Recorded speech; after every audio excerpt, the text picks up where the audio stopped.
परिचय। बच्चों, जीन क्या होते हैं?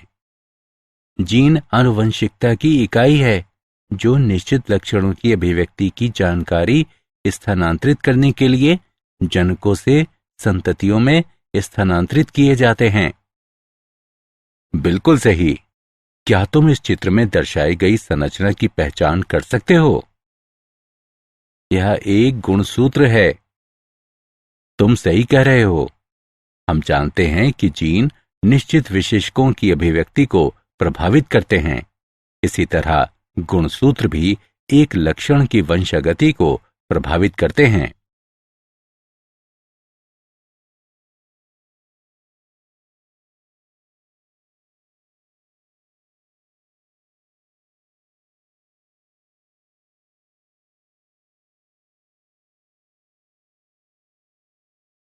उद्देश्य।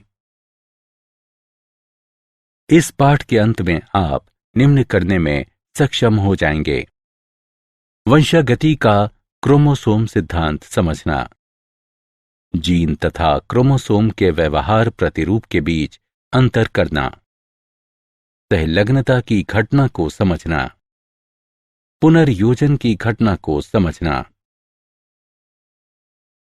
1900 तक मेंडल के कार्य की अमान्यता के कारण।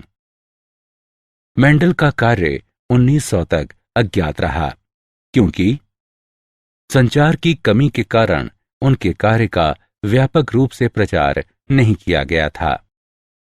स्थायी एवं विविक्त इकाइयां जो विशेषकों तथा एक दूसरे से साथ मिश्रित न होने वाले अलील के जोड़ों की अभिव्यक्ति को नियंत्रित करती हैं।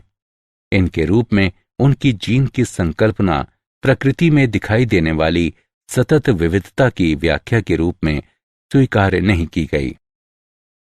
मेंडल की गणितीय पद्धति नई तथा अस्वीकार्य थी। मेंडल जीन की उपस्थिति का कोई भी भौतिक प्रमाण नहीं दे सके।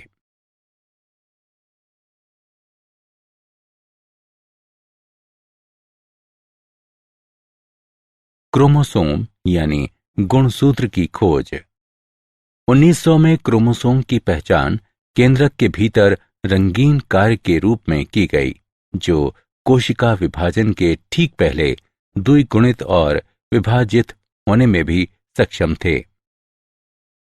परिणाम स्वरूप डी व्रीज, कॉरेंस और वॉन शेरमाक ने मेंडल के कार्यों की पुनः खोज की। सन 1902 में अर्धसूत्री कोशिका विभाजन के दौरान क्रोमोसोम की गति की पहचान की गई।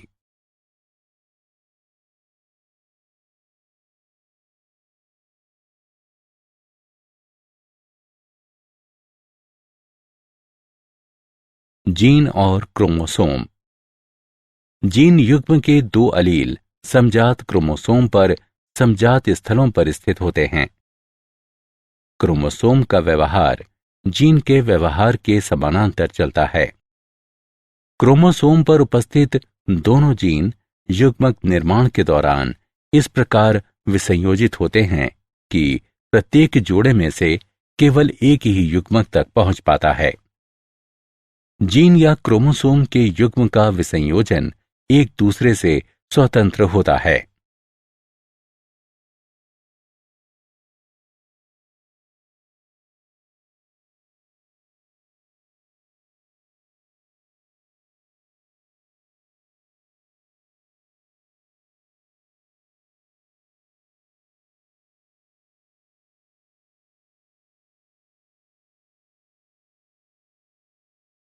गुणसूत्रों का स्वतंत्र अपव्यूहन। अर्धसूत्रण की पश्चावस्था 1 के दौरान क्रोमोसोम के दो जोड़े एक दूसरे से स्वतंत्र रूप से पंक्तिबद्ध हो सकते हैं, जैसा कि आलेखीय निरूपण में दर्शाया गया है।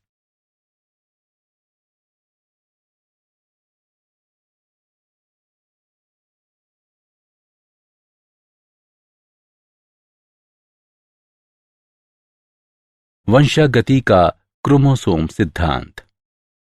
सटन और बोवेरी ने सन 1902 में स्वतंत्र रूप से वंशागति का क्रोमोसोमवाद या क्रोमोसोम सिद्धांत प्रस्तुत किया। सिद्धांत के अनुसार आनुवंशिक जानकारी जीन द्वारा ले जाई जाती है जो क्रोमोसोम के भाग हैं। सटन और बोवेरी के अनुसार क्रोमोसोम युग्म का जोड़ा बन जाना या अलग होना अपने में ले जाए जा रहे कारकों के युग्म के विसंयोजन का कारण बनेगा।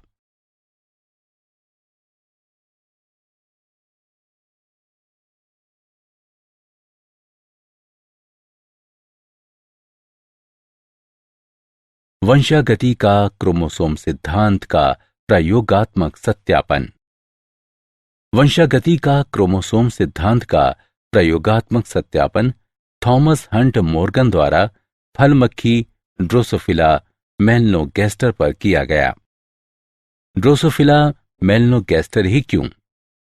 वे प्रयोगशाला में साधारण कृत्रिम माध्यम पर वृद्धि कर सकी हैं। वे अपना जीवन चक्र लगभग 2 सप्ताह में पूरा करती हैं। उनमें लिंगों का विभेदन स्पष्ट था। इनकी आनुवंशिक विविधताओं को कम क्षमता वाले माइक्रोस्कोप से देखा जा सकता है।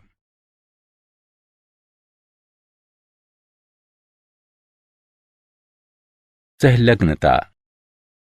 सहलग्नता अलील की प्रवृत्ति को संदर्भित करती है जो अर्धसूत्री विभाजन के दौरान एक साथ रहने के लिए समान गुणसूत्र पर भौतिक रूप से एक दूसरे के निकट होते हैं।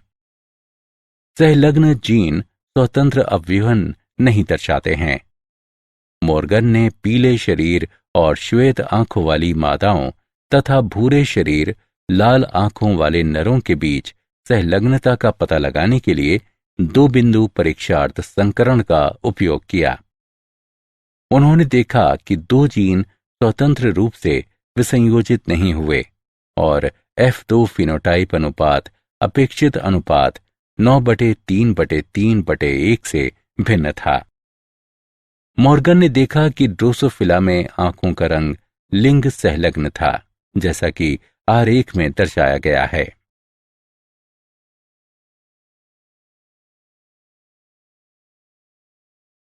विनिमय।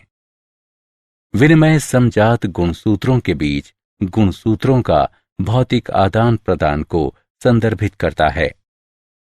ये अर्धसूत्री विभाजन एक की पूर्वावस्था में होता है।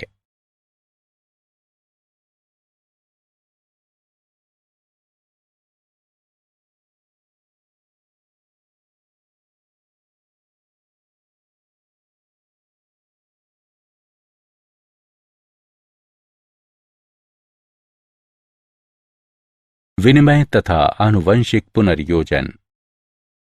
विनिमय के परिणाम स्वरूप समजात युग्मों के बीच आनुवंशिक जानकारी का पुनर्योजन होता है। पुनर्योजन अर्धसूत्री विभाजन के दौरान समान गुणसूत्र पर अलील के आनुवंशिक अभिव्यूहन को संदर्भित करता है। सहलग्न जीन कम पुनर्योजन आवृत्ति दर्शाते हैं क्योंकि ये जीन स्वतंत्र रूप से अपव्यूहित नहीं होते हैं। 2 सहलग्न जीन के बीच की दूरी का निर्धारण तब होता है जब वे विनिमय या आवृत्ति दर्शाएंगे। आनुवंशिक मानचित्रण। सहलग्नता मानचित्र गुणसूत्र पर उपस्थित जीनों की व्यवस्था के अनुरूप होता है। समान गुणसूत्र पर उपस्थित जीन युग्मों के बीच पुनर्योजन आवृत्ति का उपयोग जीनों के बीच की दूरी मापने तथा गुणसूत्र पर इनकी स्थिति का मानचित्र बनाने के लिए किया जा सकता है। आनुवंशिक मानचित्र दूरी बराबर पुनर्योजन युग्मकों की संख्या गुणा 100 बटे कुल युग्मक। आनुवंशिक मानचित्र दूरी सेंटीमोर्गन में मापी जाती है।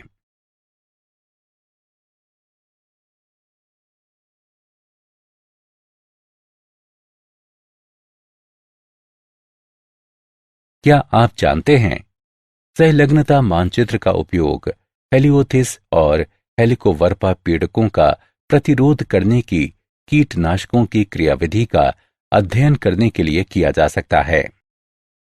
सहलग्नता मानचित्र एक विशिष्ट विभेद में विशिष्ट कीटनाशक का प्रतिरोध करने में योगदान करने वाले सहलग्नता समूहों की संख्या का निर्धारण और उनकी पहचान करता है। सारांश। आइए हमने जो कुछ सीखा है उसे संक्षेप में दोहराएं। सटन और बोवेरी ने सन 1902 में स्वतंत्र रूप से वंशागति का क्रोमोसोमवाद या क्रोमोसोम सिद्धांत प्रस्तुत किया। सिद्धांत के अनुसार आनुवंशिक जानकारी जीन द्वारा ले जाई जाती है जो क्रोमोसोम के भाग हैं। मेंडल का स्वतंत्र अवयूहन का नियम उन जीनों के लिए सत्य नहीं हुआ जो समान गुणसूत्रों पर स्थित थे। ये जीन सहलग्न जीन कहलाते थे। विनिमय के परिणाम स्वरूप समजात युग्मों के बीच आनुवंशिक जानकारी का पुनर्योजन होता है। सहलग्नता मानचित्र गुणसूत्र पर उपस्थित जीनों की व्यवस्था के अनुरूप होता है।